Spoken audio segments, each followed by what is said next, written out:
Bien, donc bonjour, je vais reprendre le CM là où je l'avais laissé la semaine dernière. Donc, je vous rappelle que j'avais donné la définition du rayon de convergence, mais j'avais pas encore fait grand-chose avec. Donc là, je vais motiver cette définition par la propriété suivante, donc que j'énonce à présent. Donc la proposition qui est la suivante. Donc on considère une série entière, donc que je vais noter somme des ANZN de cette forme-là, et ρ, un nombre réel,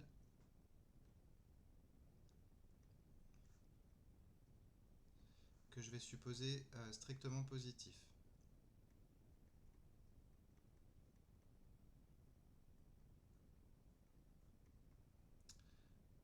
Alors, ce que je veux dire, c'est que si la suite AN ρ n est bornée, ce qu'on avait commencé à voir dans la définition du rayon de convergence,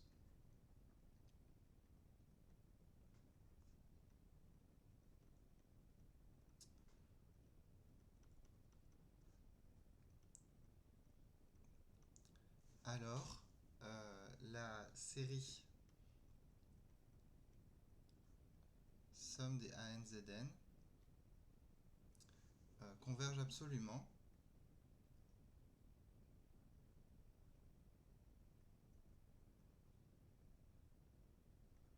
sur l'ensemble suivant. L'ensemble des Z nombres complexes tels que le module de Z est strictement plus petit que ρ. Voilà, donc ceci est une proposition, donc je l'encadre.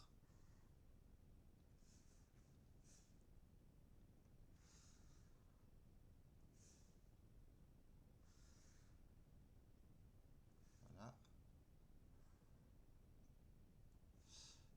Alors pour la démonstration, donc la preuve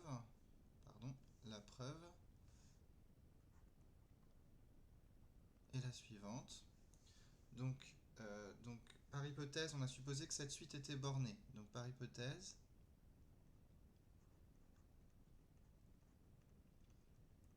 il existe un grand M qui est donc positif, tel que 0 est plus petit que AN en valeur absolue ou en module fois ρ puissance n, qui est plus petit que m pour tout n entier naturel. D'accord, mais alors, du coup, pour tout z dans C,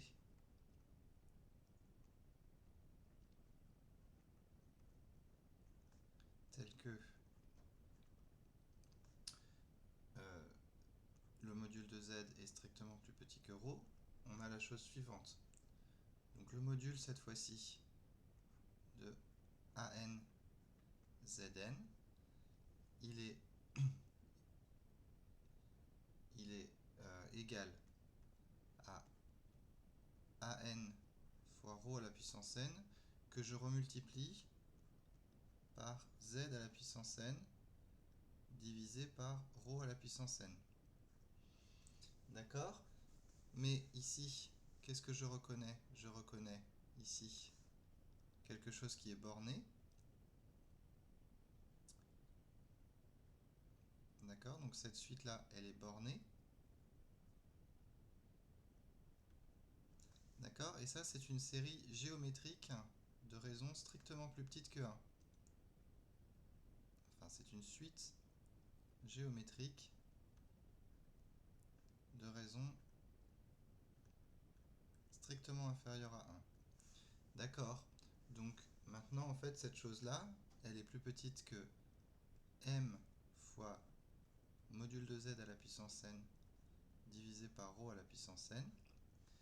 Et le terme de droite, il est sommable, c'est-à-dire que la somme des termes de droite converge.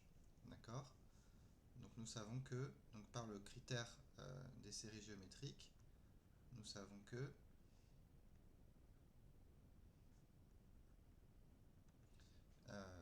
somme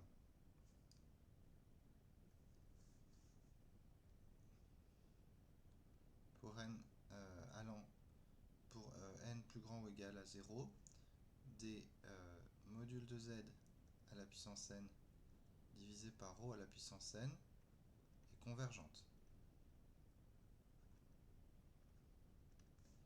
Donc d'après le théorème de comparaison,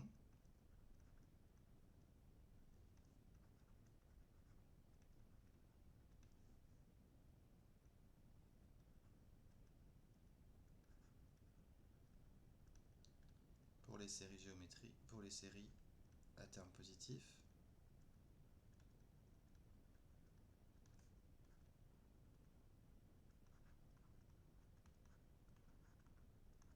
la somme des modules des ANZN converge.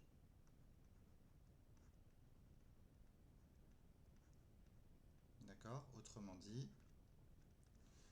ça nous dit que la série des ANZN est absolument convergente.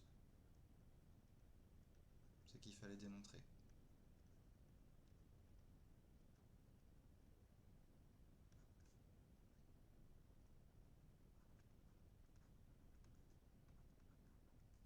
Bien. Alors donc, à présent, je vais rappeler la définition de rayon de convergence qui est motivée par cette propriété que je viens de donner. Donc, la définition est la suivante. Donc, définition, donc, on appelle rayon de convergence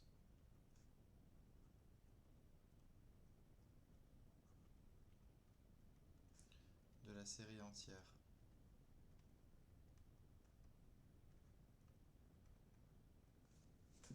somme des ANZN. Donc la bande supérieure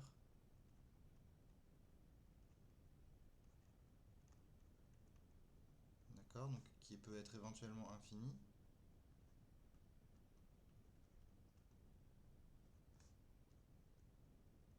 de l'ensemble des ρ supérieur ou égal à 0 tel que la suite an fois ρ puissance n est bornée.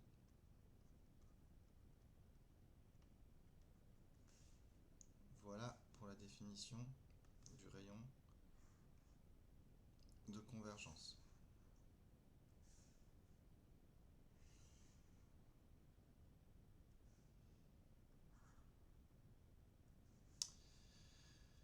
Donc, quelques exemples.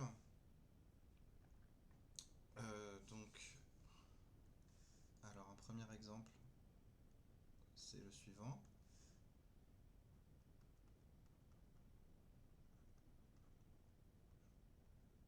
Donc c'est la série des z puissance n, d'accord? Autrement dit, on n'a que an qui est égal à 1 pour tout n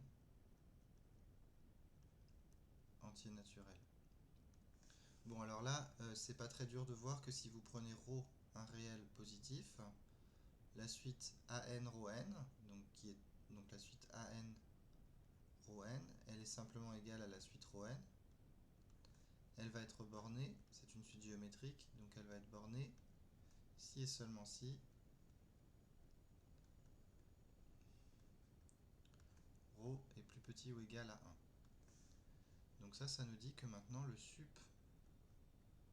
des ρ supérieur ou égaux à 0 tel que la suite an ρ n est bornée, c'est le sup de l'intervalle 0,1 qui est égal à 1. D'accord? Donc le rayon de convergence est égal à 1.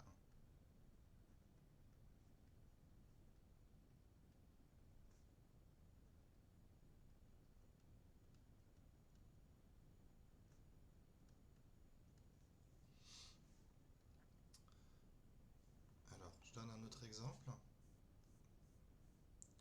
Donc, le deuxième exemple est le suivant.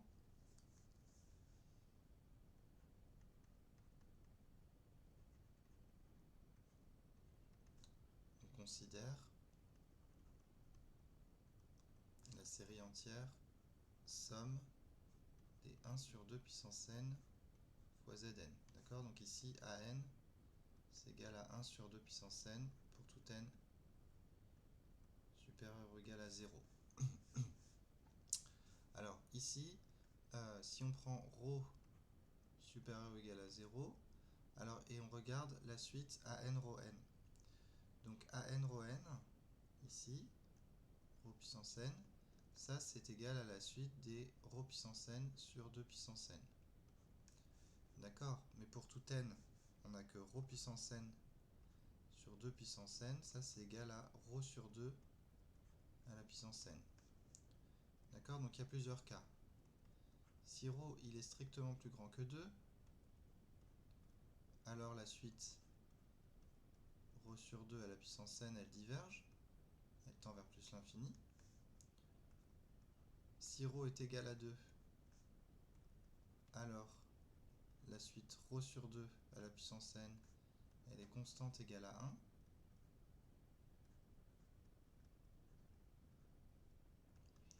Et enfin, si ρ est strictement plus petit que 2, alors la suite ρ sur 2 à la puissance n, elle converge vers 0.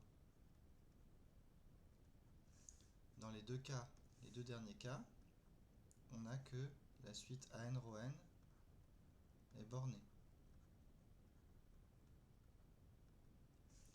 Le rayon de convergence est donc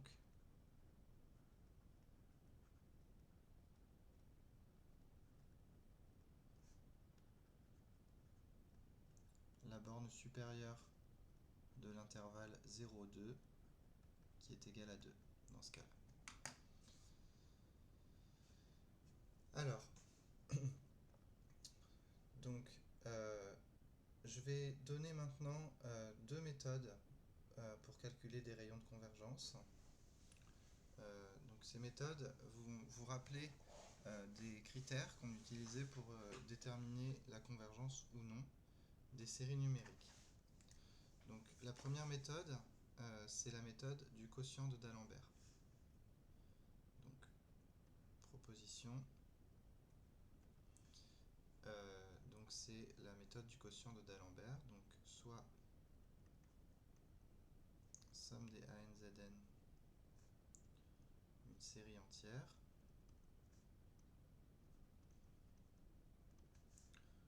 on suppose que deux choses.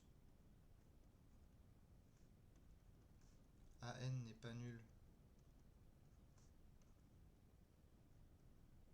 n'est jamais nul en fait pour n assez grand. Ça c'est juste en fait pour qu'on puisse diviser par 0.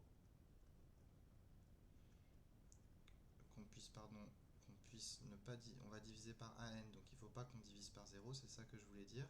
Et la deuxième chose, c'est que la limite, quand n tend vers plus l'infini, de an plus 1 sur an est égale à petit l, d'accord, qu'on peut prendre dans 0 plus l'infini ou égal à plus l'infini. Alors, il y a trois possibilités, donc je les donne ici. Alors, si L est égal à 0, le rayon de convergence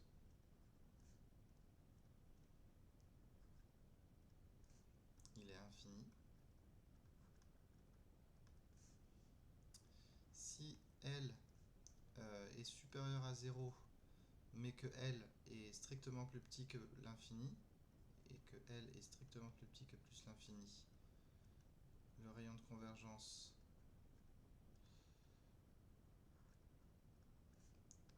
il est égal à R qui est 1 sur L. Et enfin, si L est égal à plus l'infini, le rayon de convergence est nul. Donc en quelque sorte, ces deux cas extrêmes, vous pouvez y penser comme 1 sur 0 et 1 sur l'infini respectivement.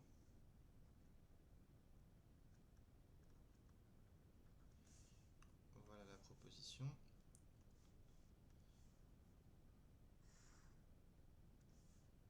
Que j'encadre à présent.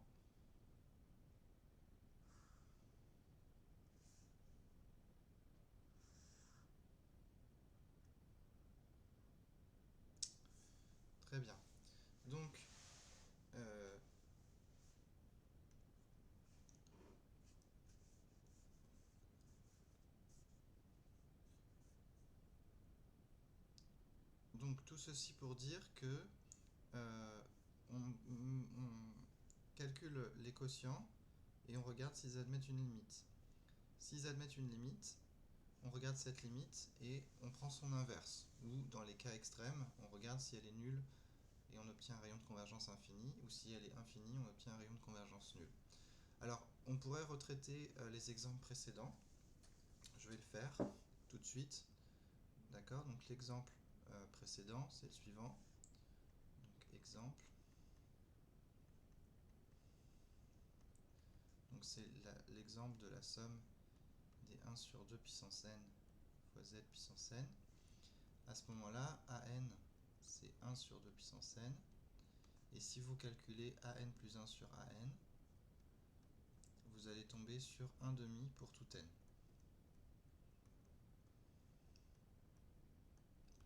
D'accord? Et là, vous trouvez du coup que le rayon de convergence, R, il est donc égal à 1 sur petit l.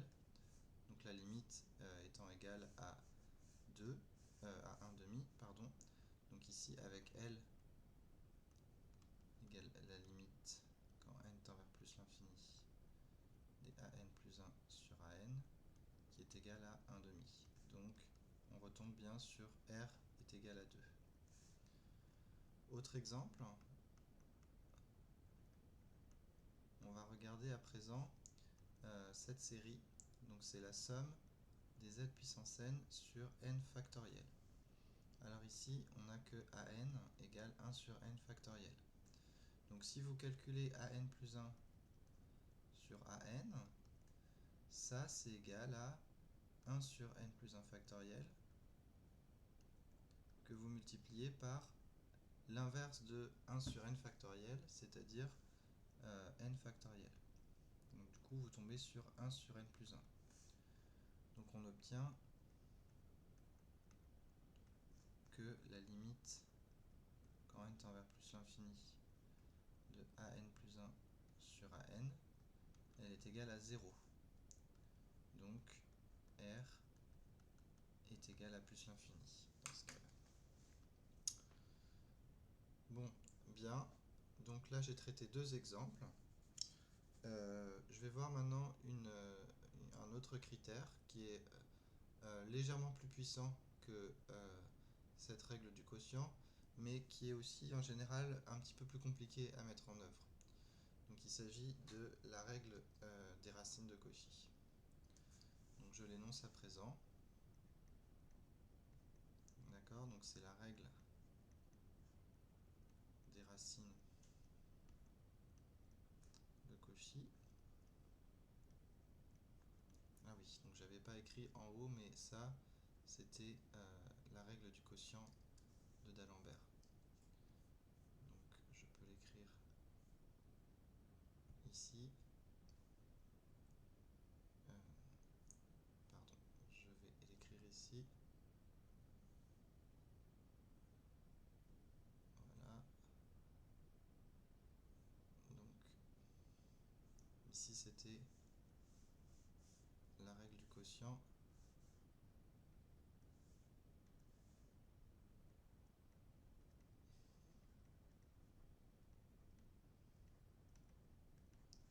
de d'Alembert.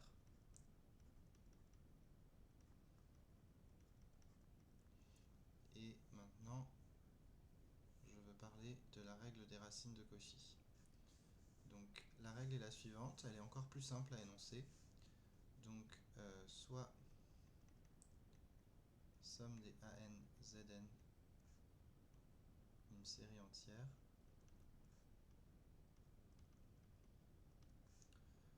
et on suppose que les racines n-ièmes admettent une limite. On suppose que la racine n-ième du module de an, ça c'est égal à un petit l qu'on va encore supposer dans 0 plus l'infini, union plus l'infini. Alors, donc il y a de nouveau trois cas. Donc si vous avez que L est égal à 0, alors convergence est infini,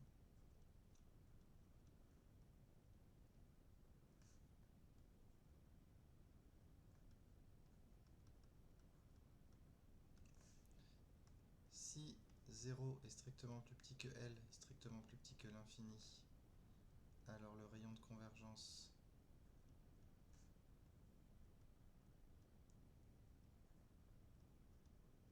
c'est R qui est égal à 1 sur L.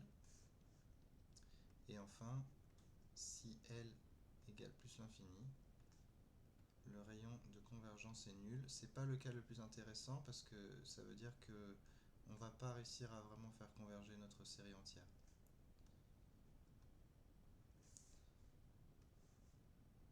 Alors, voilà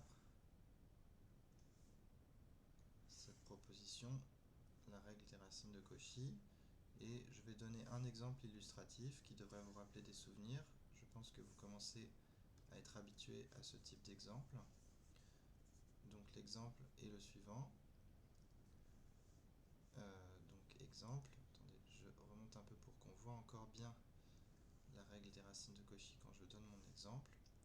Donc l'exemple est le suivant.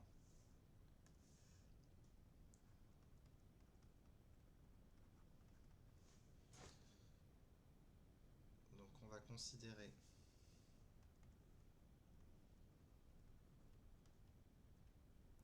la série entière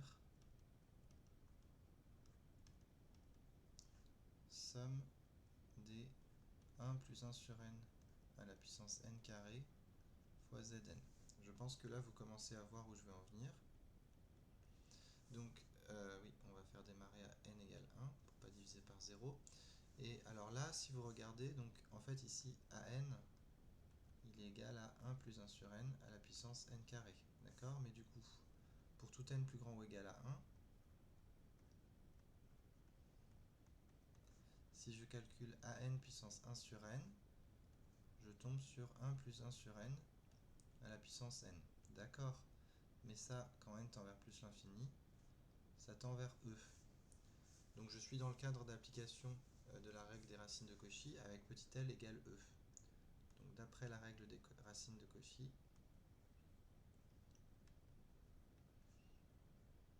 pour les séries entières, de Cauchy, pour les séries entières,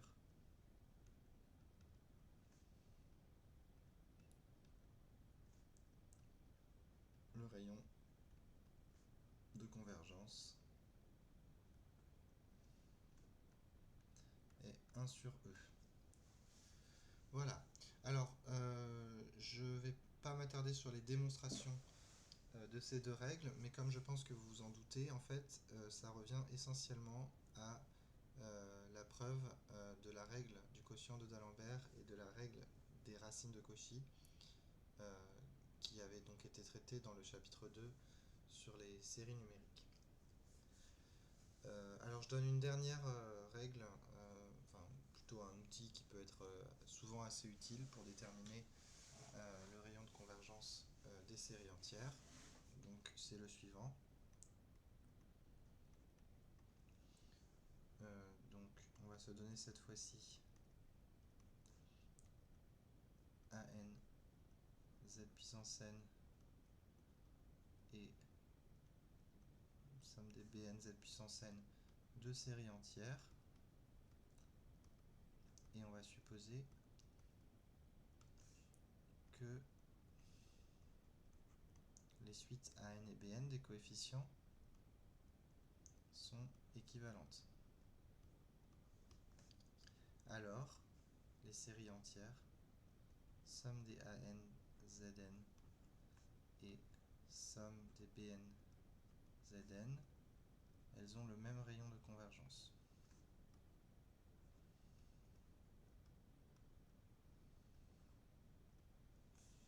D'accord?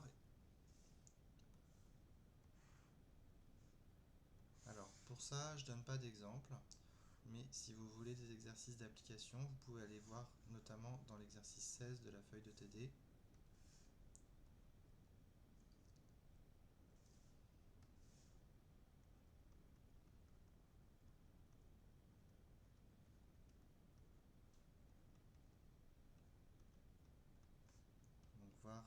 l'exercice 16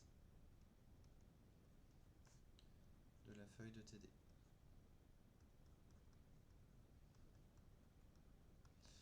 Voilà. Donc j'ai dit à peu près ce que je voulais dire sur le rayon de convergence en lui-même. Maintenant, j'ai quand même énoncé une proposition au tout début de cette vidéo. Et cette proposition, elle dit essentiellement que la série entière, somme des AN, ZN, en fait, elle va converger absolument à l'intérieur du disque de convergence, c'est-à-dire pour tous les Z dont le rayon est strictement plus petit que le rayon de convergence. Alors, donc, on va raffiner un petit peu cette observation. Je vais énoncer cette chose-là. Donc, c'est une nouvelle partie. Donc, ici, nouvelle partie sur après la partie sur le rayon de convergence. Donc, signification du rayon de convergence.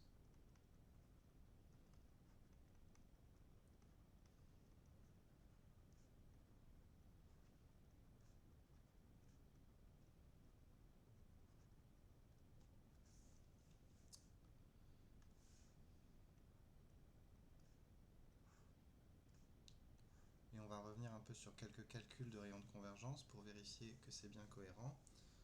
Donc, on se donne une série entière.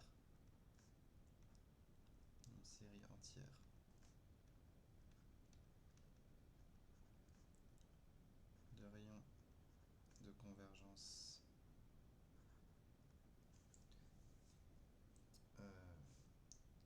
grand R. Alors, ce qu'on va faire, c'est qu'on va appeler disque de convergence. Donc, on note D de R, qui est l'ensemble des nombres complexes,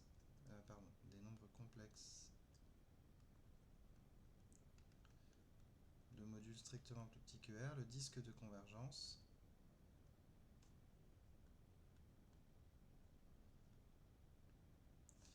Et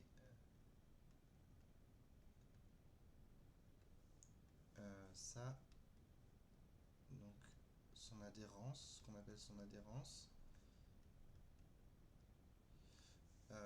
Voilà, et puis finalement, l'ensemble des nombres complexes aussi, donc gamma de R,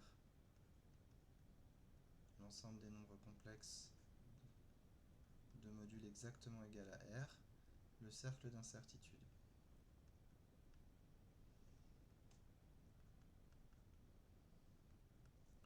Donc à ce stade, que savons-nous? Pas énormément, mais nous savons quand même, d'après la proposition que j'ai énoncée au tout début de cette vidéo, que à ce stade, nous savons que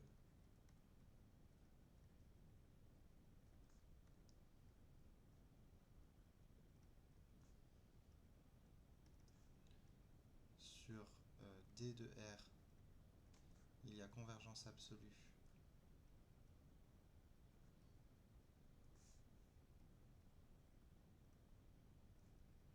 de la série de fonctions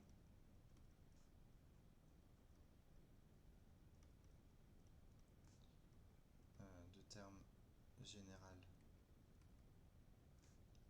Z à Z associé à NZN. On sait ça.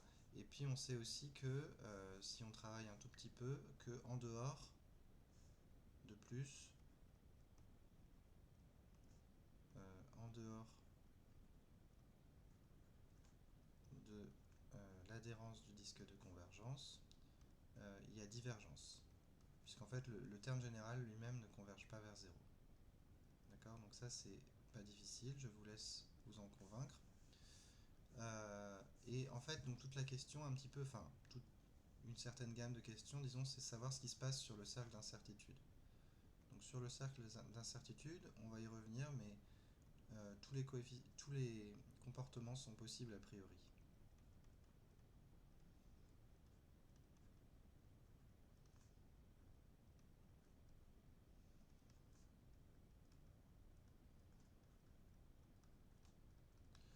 Voilà. Alors, je reviens un tout petit petit peu sur cette terminologie. Donc on a parlé de disque, on a parlé de cercle. Ça c'est parce que je considère a priori des nombres qui sont complexes, mais pour des séries entières qu'on veut voir à coefficient réel et surtout qu'on veut voir comme des séries de fonctions réelles, on parlera plutôt d'intervalle de convergence.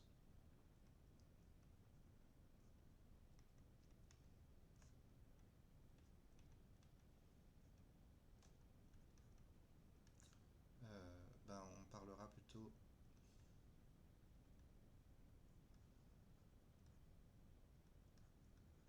de moins R, puisque c'est de ça dont il s'agit, comme l'intervalle de convergence.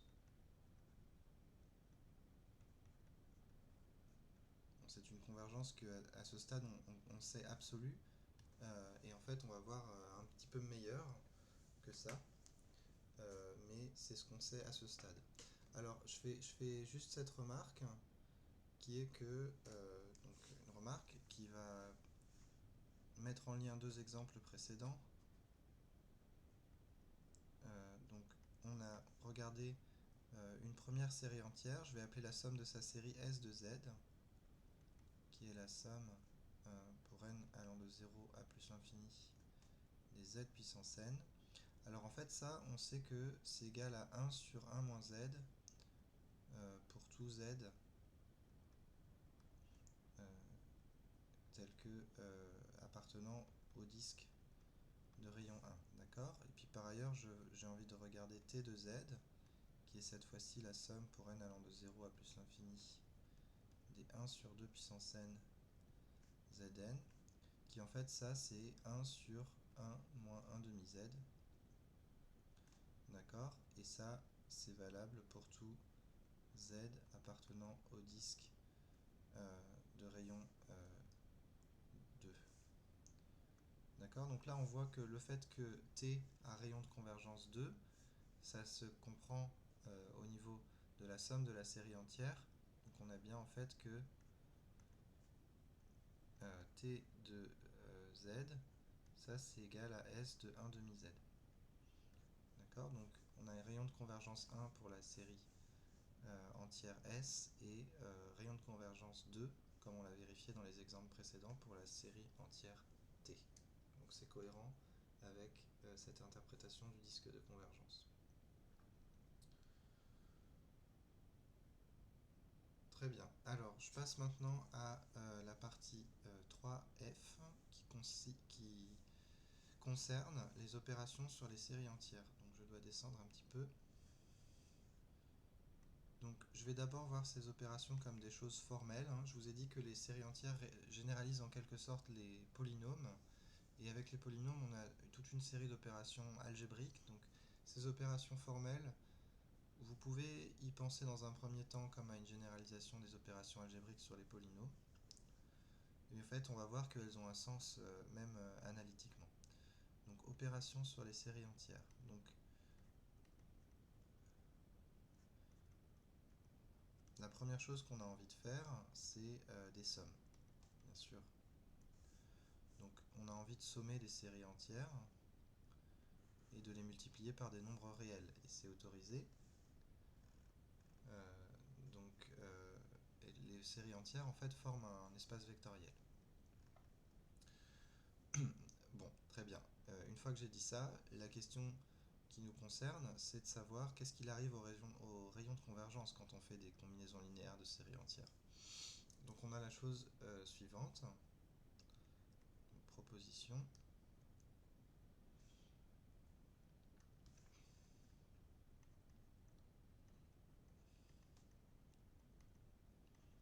Donc on considère deux séries entières,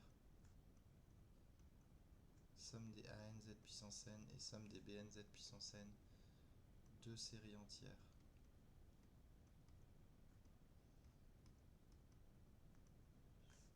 de rayons de convergence respectifs RA et RB. Et on va se donner lambda et mu, deux nombres complexes. Alors, la série entière somme des lambda an plus mu bn fois z puissance n, elle a un rayon de convergence au moins égal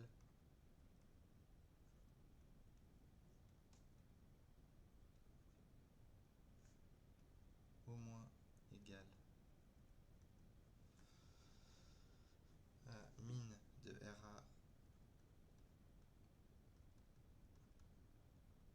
et RB, et si de plus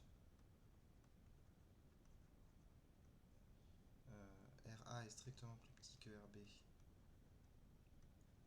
et lambda est différent de 0, alors son rayon de convergence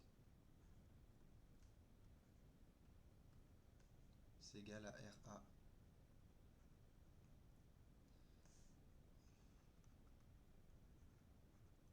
Très exactement. D'accord? Donc dans ce cas-là, c'est exactement le minimum des deux.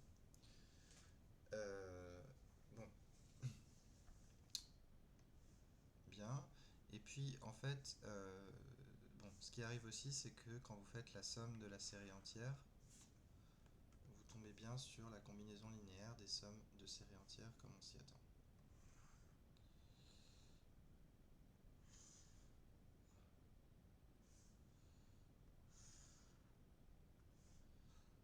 Donc ça, ce sont donc les sommes, les multiplications par des scalaires réels, donc les opérations vectorielles.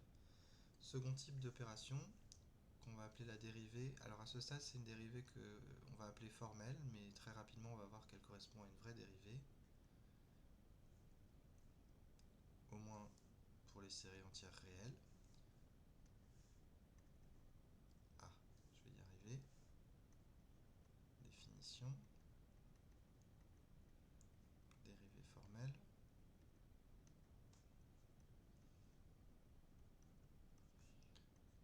Et donc la définition, c'est la suivante. On se donne S de Z, la somme des ANZN.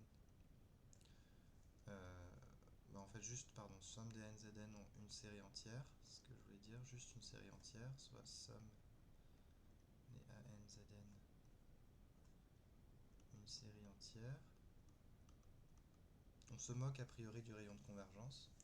Ici, on appelle série dérivée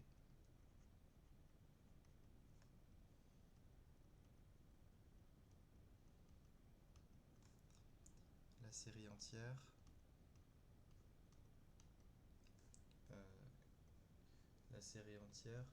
somme des n plus 1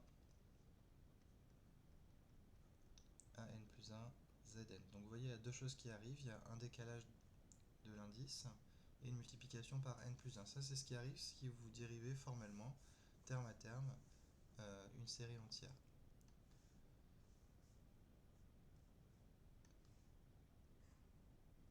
Et quelque chose qui n'est pas très difficile à vérifier, c'est que en fait le rayon de convergence reste inchangé. Donc le rayon, on va l'admettre ça, mais c'est pas non plus très très compliqué à montrer. Le rayon de convergence de la série dérivée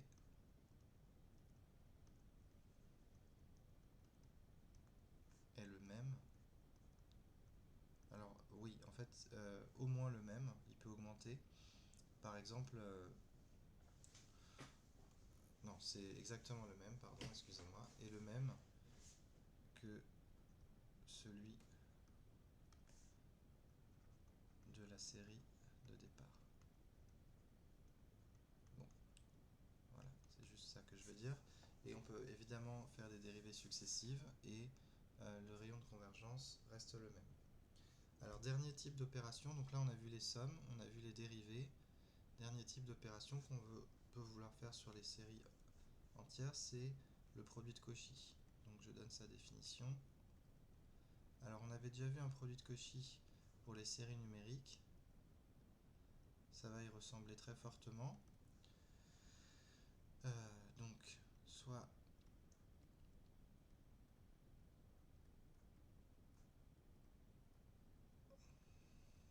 deux séries entières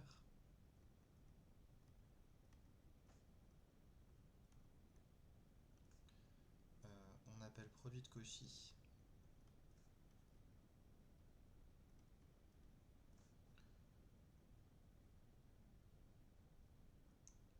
de A et de B la série somme des Cn z puissance n, où Cn est obtenu comme la somme des AK Bn-K pour k allant de 0 à n, pour tout n. Bon alors ça c'est la définition, mais concrètement ça correspond à quoi? Ça correspond, en termes des sommes de séries entières, ça correspond à faire des produits. Donc la proposition est la suivante.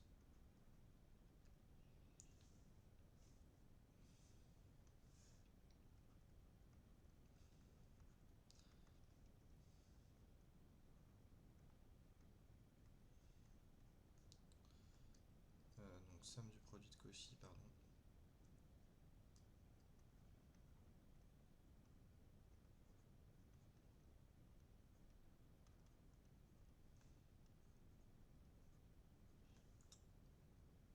Et disque de convergence.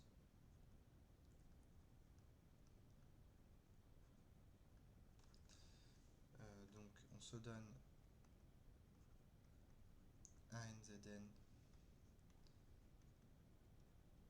et BNZN deux séries entières.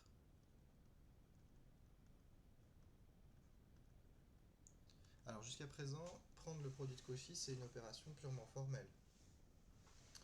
D'accord? Mais là, cette fois-ci, maintenant, on va considérer leur rayon de convergence. De rayon de convergence RA et RB respectivement.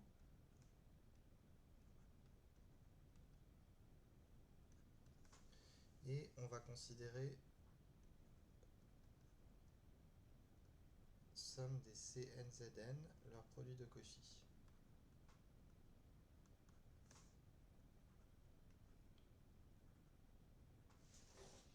Donc alors, deux choses, je veux dire deux choses. La première, c'est que le rayon de convergence de la série somme des CNZN, il est au moins égal au minimum de RA et de RB. Ça, c'est la première chose que je voulais dire. Et la deuxième, c'est que si vous regardez la somme des CNZN,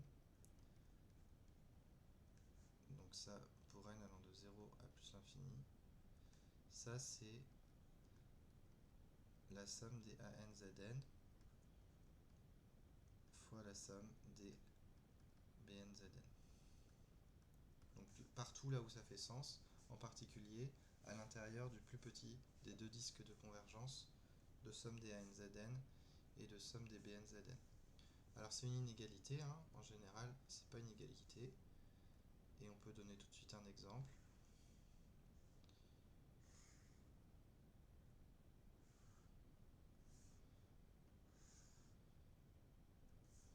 D'accord, donc exemple.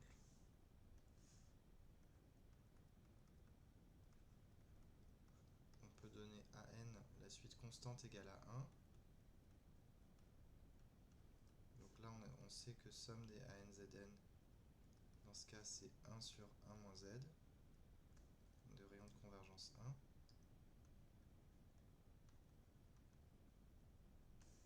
1. Et Bn, alors Bn tel que on prend B0 égale B1 égale 1 et Bn égale 0 pour n supérieur ou égal à 2. Donc ça c'est un polynôme, hein, c'est la fonction 1 plus z. Et là le rayon de convergence pour le coup il est infini. Donc si vous faites le produit de Cauchy de An et Bn, dans ce cas précis, vous vous rendez compte que c'est la constante égale à 1.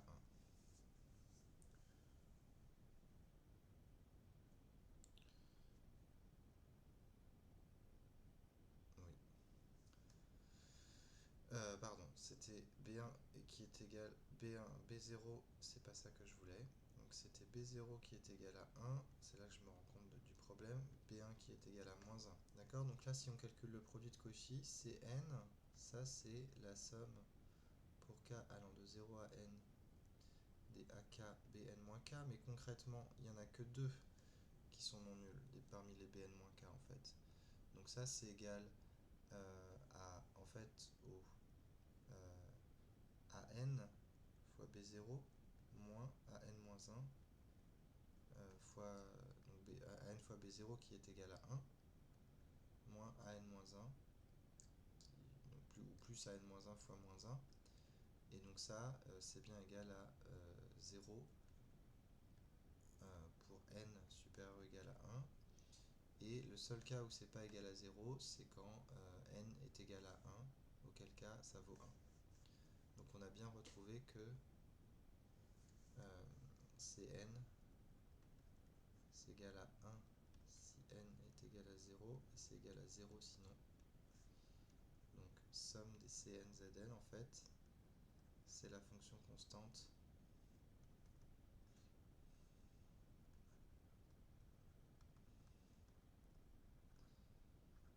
égale à 1.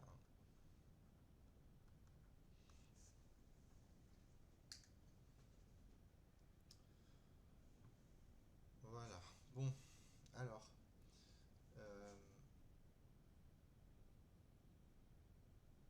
donc maintenant, je vais examiner la continuité et la dérivabilité des séries entières, de la somme des séries entières à l'intérieur du disque de convergence.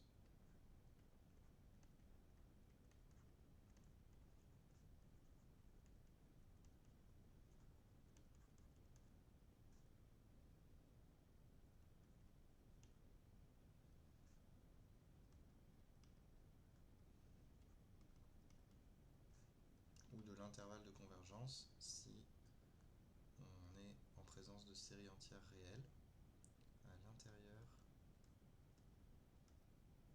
du disque de convergence. Donc ça c'est ma partie 3G.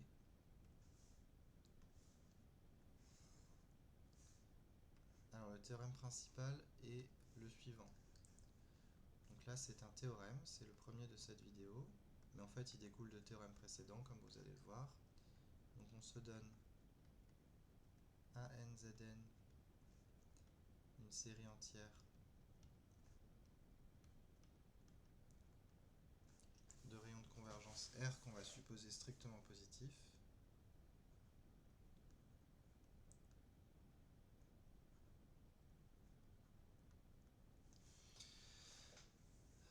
Donc ce qui va se passer, c'est que pour tout R appartenant à 0 R, la série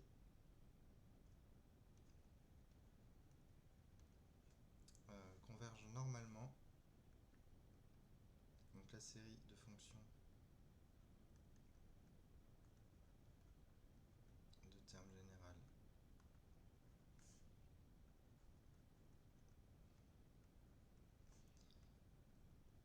converge normalement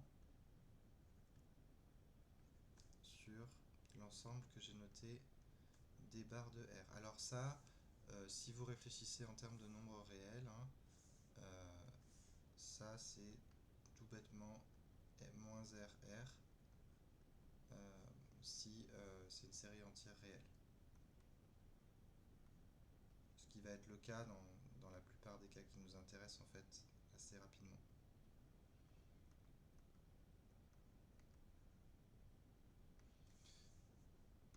Ok, donc elles convergent normalement, et ce qui est fort c'est que non seulement elles convergent normalement, mais il en est de même de toutes ces séries dérivées. Il en est de même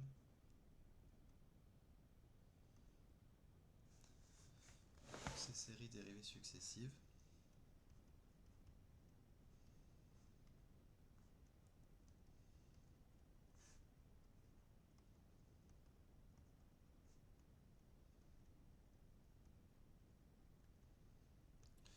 D'accord? Et donc en particulier, si je regarde la somme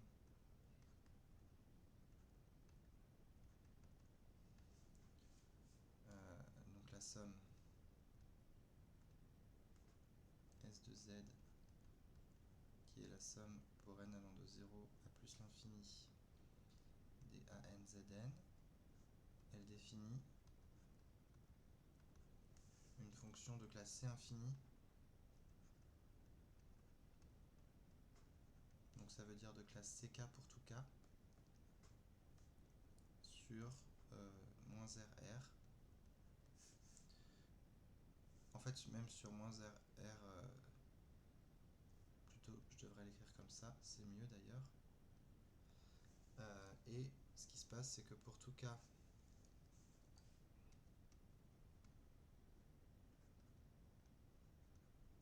appartenant à n et pour tout x appartenant à moins RR, on a l'expression de la dérivée KIM.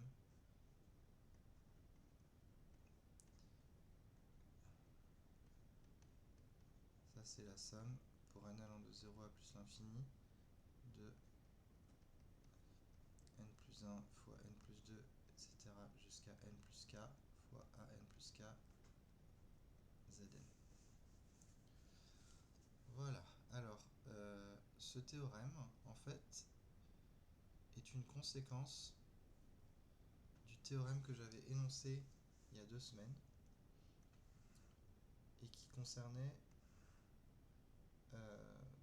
pardon, c'était même la semaine dernière en fait, et qui concernait les séries de fonctions dont toutes les dérivées successives convergeaient normalement sur les ensembles fermés bornés. Donc on avait dit que dans ces cas-là, on avait convergence uniforme locale de toutes les séries dérivées et que la fonction somme était de classe C infini. Donc je fais cette remarque, en fait ça c'est une conséquence du théorème de convergence normale des séries dérivées.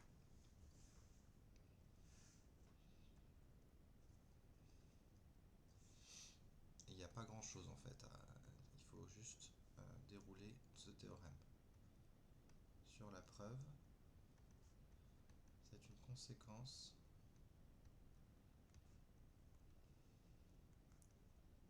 du théorème de convergence normale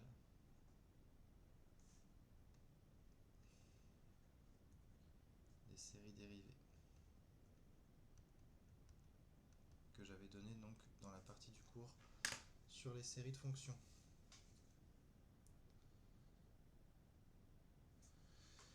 Alors, je discute un petit peu maintenant de la convergence sur le cercle d'incertitude.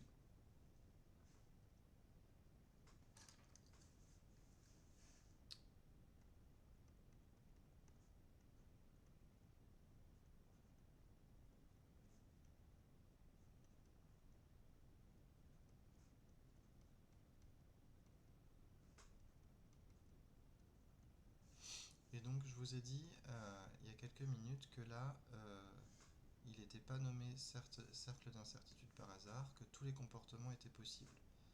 Et bien, on va voir ça, d'accord?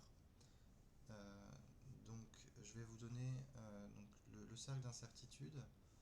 Donc, c'est un cercle et donc, tous les comportements sont possibles. Donc, je fais un dessin juste.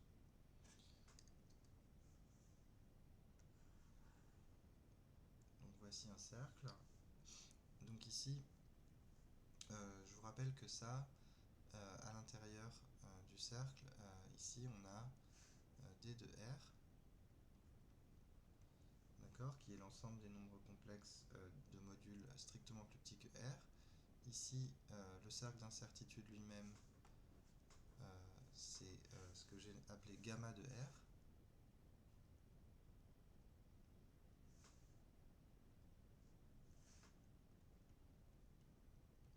D'accord, donc c'est le cercle d'incertitude.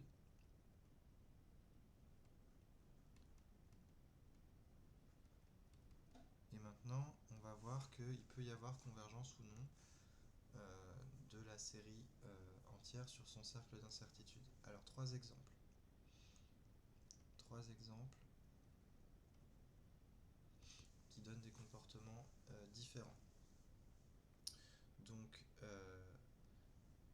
d'abord, on va regarder la série entière S1 de Z, qui est la somme pour n allant de 1 à plus l'infini des 1 sur n carré fois Zn. Alors là, si vous regardez, donc le rayon de convergence est égal à 1, par exemple à l'aide du critère de la règle du quotient de D'Alembert. Par exemple, car si vous calculez an plus 1 sur an, ça c'est égal à n carré sur n plus 1 au carré, ce qui est égal à n sur n plus 1 au carré, ce qui tend vers 1 quand n tend vers plus l'infini, et donc 1 sur 1 ça fait bien 1. Ce que je prétends maintenant, c'est que sur tout le cercle d'incertitude, il y a une convergence absolue. D'accord? Il y a convergence absolue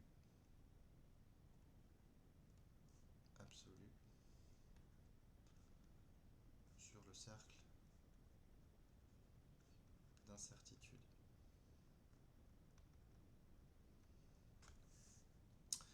Il y a convergence absolue sur le cercle d'incertitude. Et comment je le montre en fait, si on prend un élément du cercle d'incertitude, je peux l'écrire si je veux, sous la forme EIθ, avec θ appartenant à R. D'accord, mais maintenant si je regarde la somme des AN Z puissance n, pour n allant de 1 à plus l'infini, ça c'est la somme des 1 sur n carré fois EInθ, pour n allant de 1 à plus l'infini.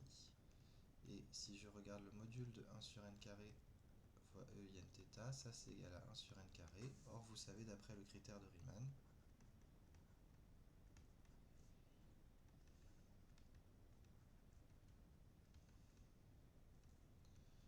que la somme des 1 sur n carré pour n allant de 1 à plus l'infini, elle converge.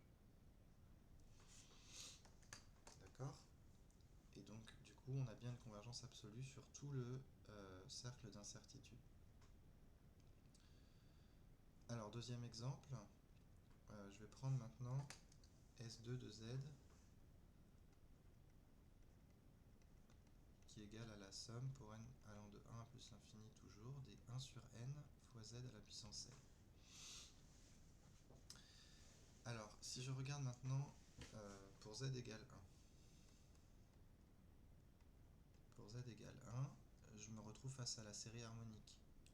D'accord? Donc la somme pour n supérieur ou égal à 1 des 1 sur n, c'est la série harmonique et elle diverge.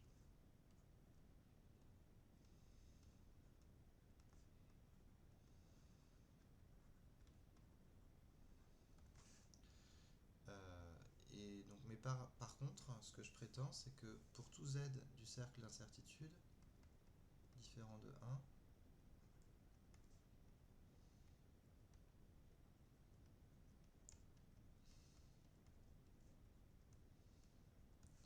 la série converge, mais pas absolument.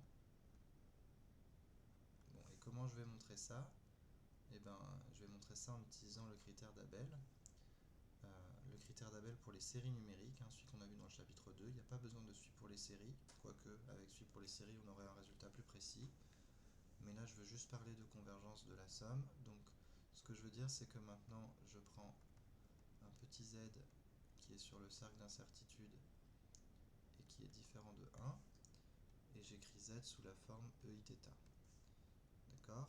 Alors, maintenant si je regarde la somme pour n plus grand ou égal à 1 des 1 sur n Zn, ça c'est la somme pour n plus grand ou égal à 1 des 1 sur n fois EInθ. Et là, on peut poser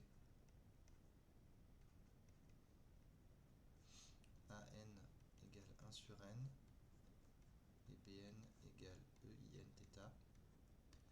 Donc là, θ n'est pas congru à 0 modulo 2π. Donc ce qui va se passer, c'est que donc d'une part, AN est décroissante et de limite nulle.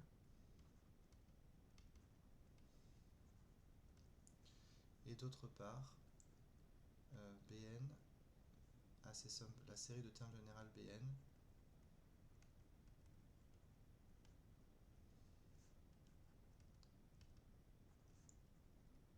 a ses sommes partielles uniformément bornées.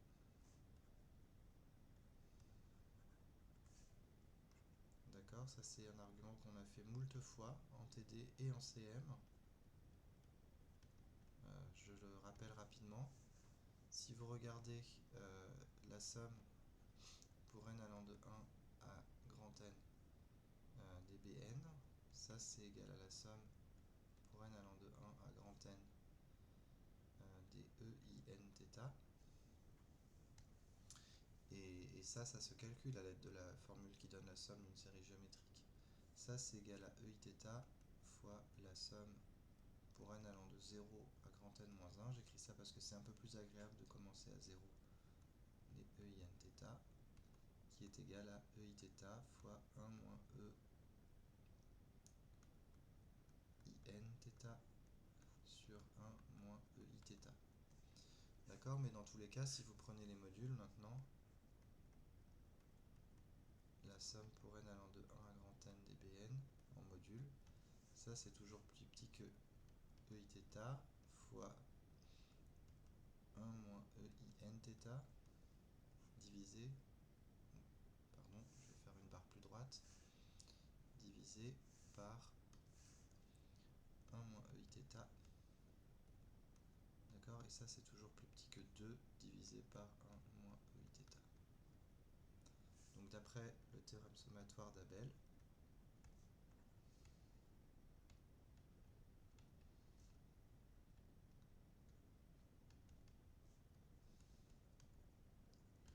on a bien que la somme des 1 sur n EIN θ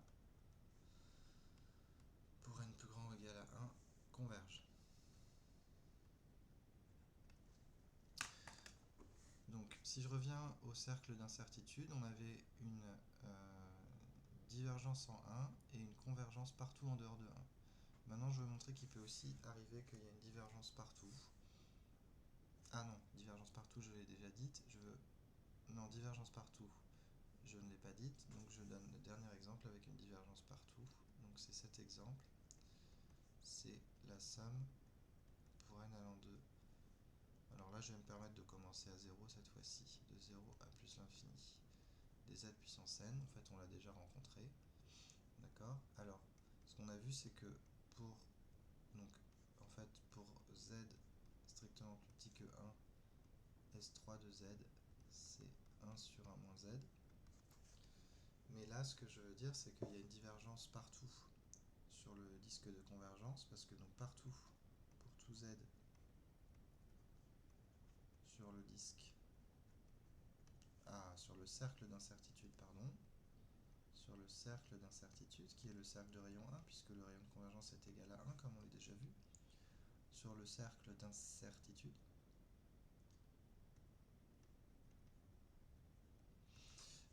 on n'a que la somme des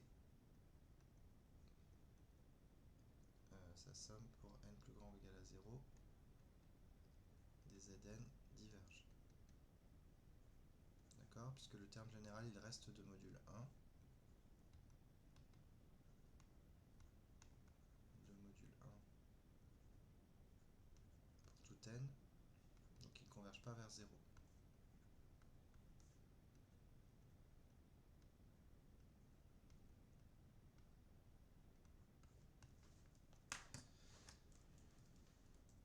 Alors, voilà à peu près tout ce que je voulais dire sur le cercle de convergence. Alors, il y a des relations assez belles entre la convergence sur le cercle d'incertitude, ou au moins sur certains points du cercle d'incertitude, et dans le disque de convergence.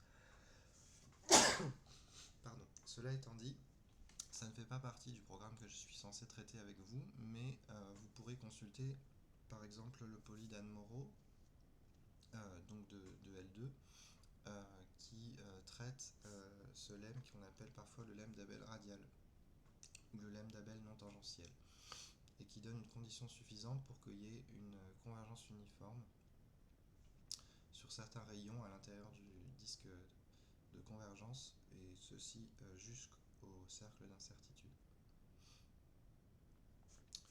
Je ne le traite pas.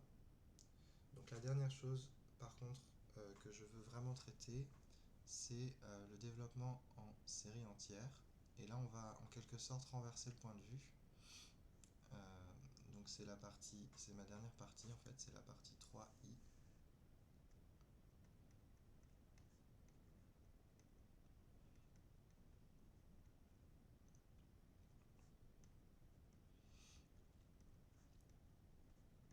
Donc jusqu'à présent, on a considéré les séries de fonctions comme des nouveaux objets qu'on obtenait en sommant des fonctions. Bon, très bien. Mais maintenant, on veut renverser le point de vue en considérant une fonction et en se demandant si ça ne serait pas par hasard la somme d'une série entière. Et pour comprendre que ce point de vue peut être fructueux, je vais partir d'une analogie. Vous savez que donc, les nombres réels, on comprend beaucoup plus sur eux à partir du moment où on apprend le développement décimal. D'accord? Et le développement décimal, finalement, c'est quoi? C'est une représentation comme somme d'une série numérique. Donc en fait, l'étude des séries numériques, c'est pas donc ça permet en retour en fait d'avoir une compréhension plus profonde des nombres réels. En fait, il en est exactement de même avec les séries entières et les fonctions, c'est-à-dire que réaliser une fonction comme la somme d'une série entière, ça permet souvent d'en savoir beaucoup plus sur elle. Donc je donne la définition. Donc soit f. Alors là, je vais parler simplement de fonctions réelles. D'accord? Donc soit f, une fonction définie sur un voisinage de 0 et à valeur réelle. Alors on dit que f est développable en série entière.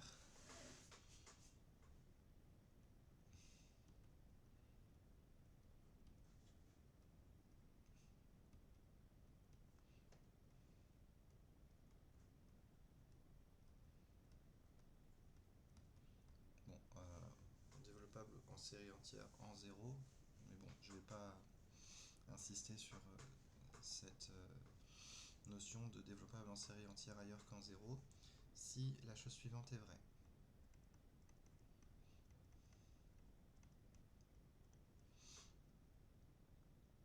Et une série entière.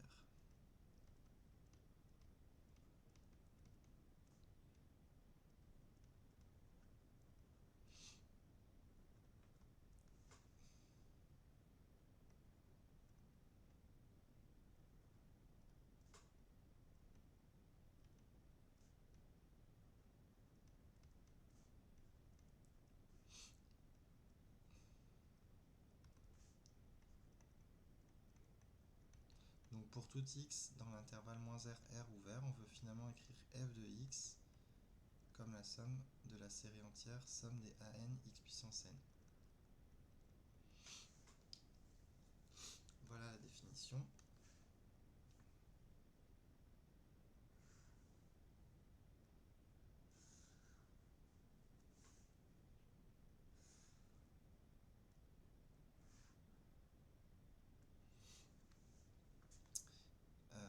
Et la propriété, maintenant, c'est la suivante. Donc je vais donner des exemples.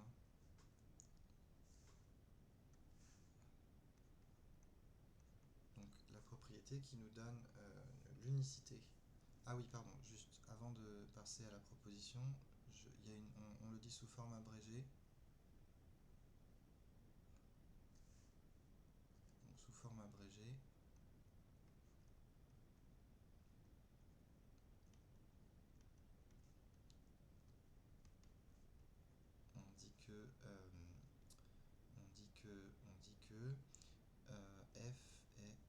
DSE0. D c'est pour développable, S c'est pour série et E c'est pour entière. Voilà. Et puis on peut dire aussi que si on peut prendre petit r égale grand R, à ce moment-là, la fonction f est analytique.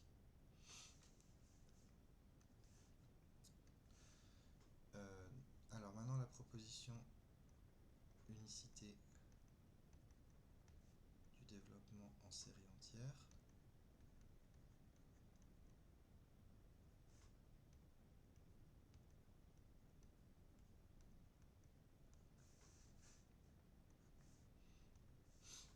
Donc ce que je veux dire, c'est que le développement en série entière, au sens de la suite des coefficients de la série entière, la suite des AN, s'il existe, il est unique.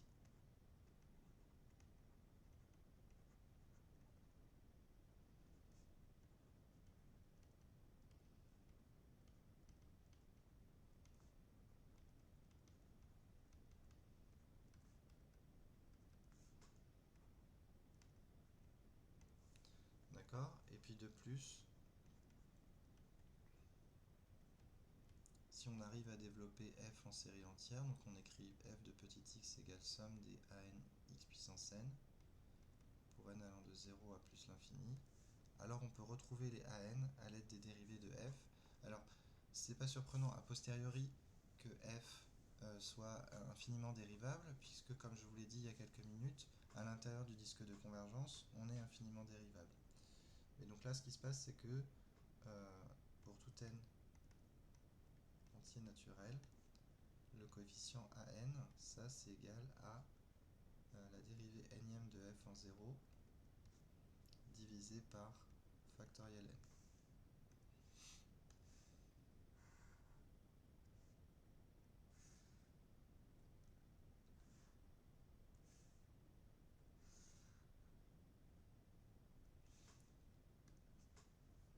Alors, mise en garde cependant, il existe des fonctions qui ne sont pas développables en série entière au voisinage de 0, malgré le fait qu'elles soient de classe C infinie.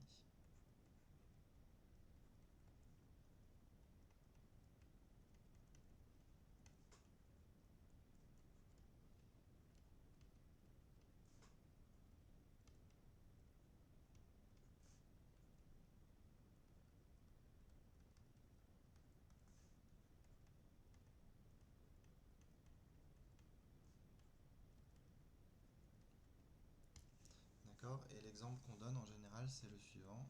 On donne l'exemple de f de x qui est égal à 0 si x est strictement négatif et exponentielle de moins 1 sur x si x est supérieur ou égal à 0. Là, vous pouvez vérifier, si vous voulez, que la dérivée nème en 0, elle est nulle pour tout n. Donc s'il y avait une série entière qui représentait f au voisinage de 0, elle devrait être nulle. Mais vu que cette fonction n'est pas nulle, eh ben, elle n'est pas développable aux séries entières au voisinage de 0. Bon, alors ça c'est un exemple un peu pathologique, mais en fait la plupart des fonctions usuelles, elles sont développables en série entière au voisinage de 0. Et pour certaines fonctions dans des classes particulières, il existe des méthodes pour trouver le développement en série entière. Donc par exemple, je donne cette proposition. Si on a f qui est une fraction rationnelle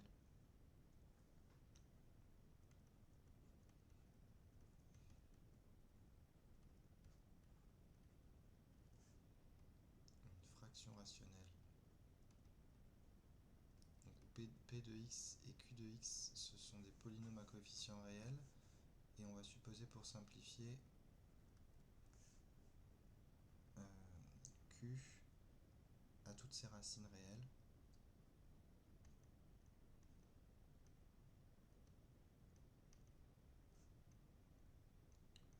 et non nulles.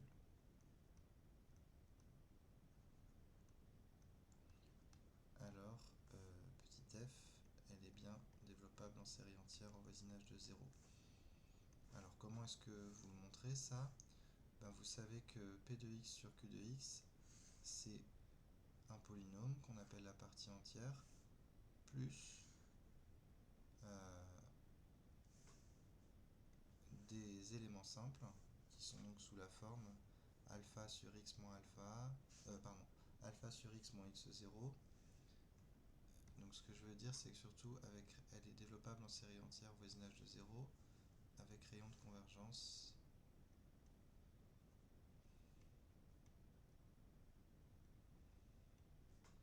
R égale min de valeur absolue de x0, où x0 est une racine de q. Donc, sur la preuve, en fait, faire la preuve revient à dérouler la méthode. Donc, on écrit P de x sur Q de x comme un polynôme en x plus des éléments simples, E1 de x, EK de x, d'accord, où les EI de x sont des éléments simples.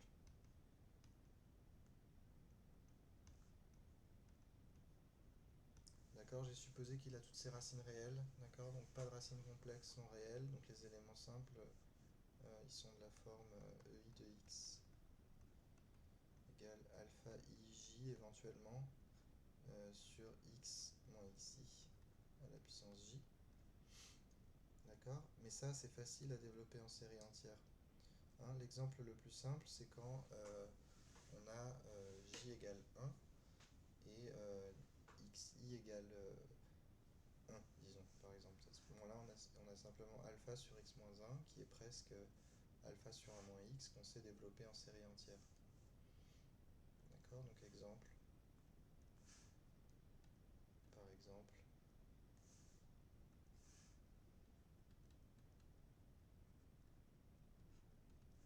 Si on a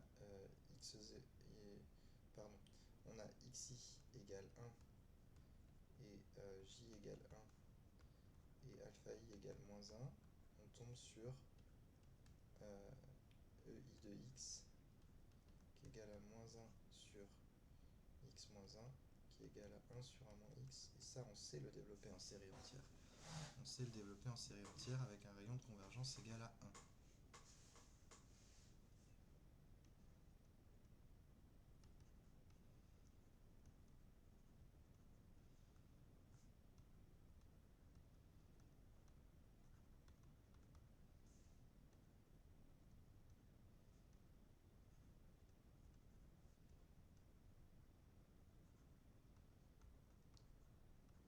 Voilà. Donc ça, c'est juste un petit peu pour vous rassurer, pour vous dire qu'il y a des grandes classes de fonctions qu'on sait développer en série entière. Et je termine finalement par un retour sur les fonctions usuelles.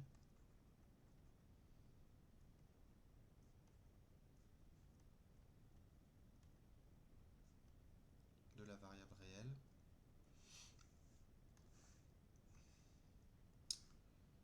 Donc,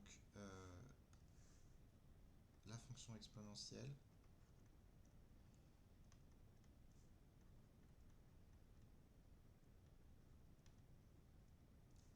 Donc ça, je vous rappelle que c'est exp qui va de R dans R. Et sa définition, si on veut, c'est l'unique fonction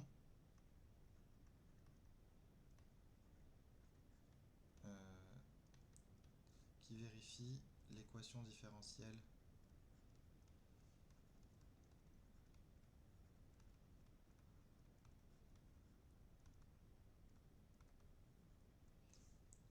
exp, dérivée de exp est égale à elle-même, et avec condition initiale, exp de 0 est égal à 1. Bon, ça c'est une définition possible de l'exponentielle, mais en fait, exp, elle est développable en série entière. Alors, plusieurs manières de le voir. Soit vous appliquez ce qu'on appelle la formule de Taylor-Lagrange, qui est dans le polynôme, le polycopié d'Anne-Moreau, et vous voyez que le reste tend vers 0. Ce que vous pouvez faire aussi, c'est définir la série entière directement et vérifier qu'elle vérifie l'équation différentielle. Et par unicité, ce sera L. Et développable en série entière. Et surtout, E puissance x, ça c'est la somme, pour n allant de 0 à plus l'infini, des x puissance n sur n factoriel. Très jolie formule. Donc concrètement, ça fait 1 plus x carré sur 2 plus x au cube sur 6.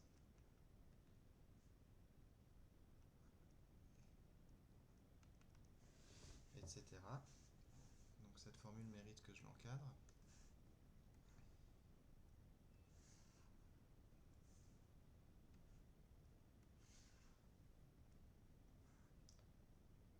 Donc vous pouvez vérifier qu'elle vérifie l'équation bien différentielle en calculant la série dérivée et en la comparant à l'exponentielle. La fonction sinus maintenant.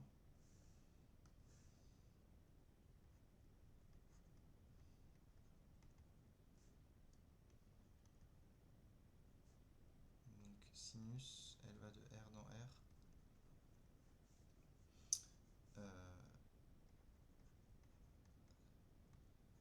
C'est l'unique fonction qui vérifie l'équation différentielle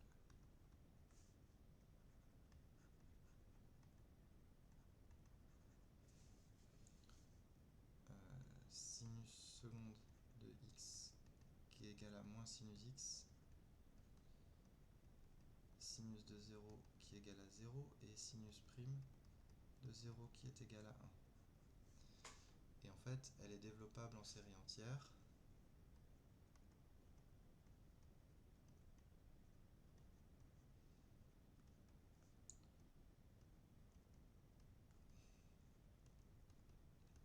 Et donc on peut écrire pour tout x dans R. Ah oui, j'ai oublié de préciser que le rayon de convergence est infini. Il était déjà infini dans ce cas-là.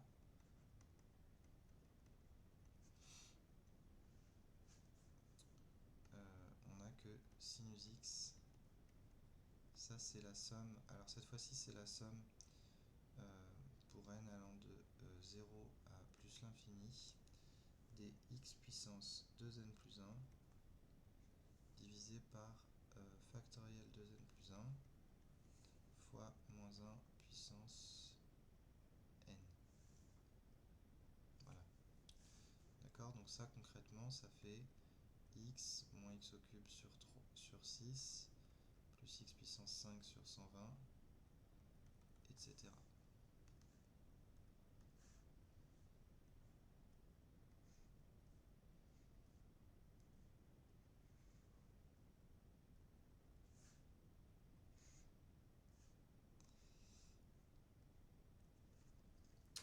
Et la fonction cosinus également.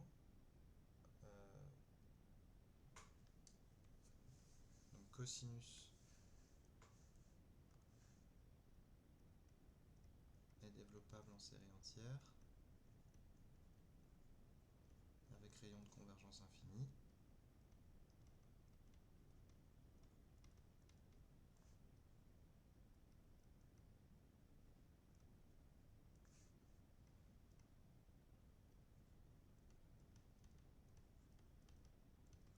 Et on a le développement suivant pour tout x dans R. Le cosinus de x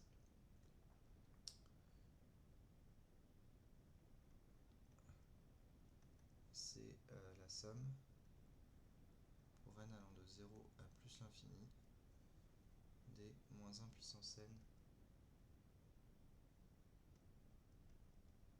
fois x puissance 2n divisé par factoriel 2n. Ce qui concrètement fait 1 moins x carré sur 2 plus x puissance 4 sur 24. Voilà.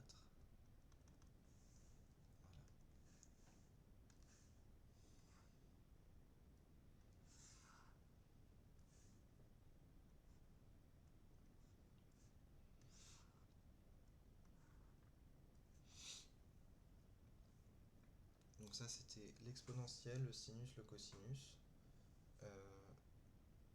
Une fonction qui est aussi importante, c'est le ln de 1 plus x. Donc le voici. Alors cette fois-ci, ce qui va se passer, c'est que si vous dérivez ln de 1 plus x, vous tombez sur 1 sur 1 plus x. Et ça, c'est une fraction rationnelle. Donc comme le dit la proposition précédente, le rayon de convergence de la fraction rationnelle, c'est égal à la valeur absolue de sa petite racine. Mais donc dans 1 sur 1 plus x, ça va être 1 du coup. Donc en fait on en déduit que le rayon de convergence de la primitive, il est également égal à 1. Et concrètement, du coup, ça nous donne que la fonction qui a x associe ln de 1 plus x, elle est développable en série entière,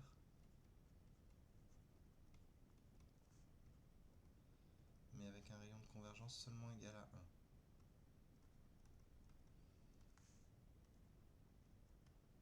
Un rayon de convergence égal à 1, et sa série c'est ln de 1 plus x. Donc ça maintenant c'est pour tout x appartenant à moins 1 ouvert dans le disque de convergence. Ln de 1 plus x, c'est égal à la somme pour n allant de 1 à plus l'infini des moins 1 puissance n plus 1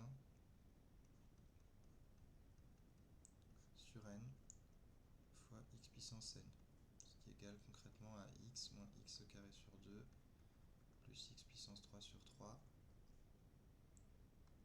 etc. Donc là vous voyez que les coefficients ils décroissent beaucoup moins vite que pour l'exponentielle, le sinus et le cosinus. Un symptôme de ceci étant le fait que le rayon de convergence n'est plus égal à l'infini, mais il est égal à 1.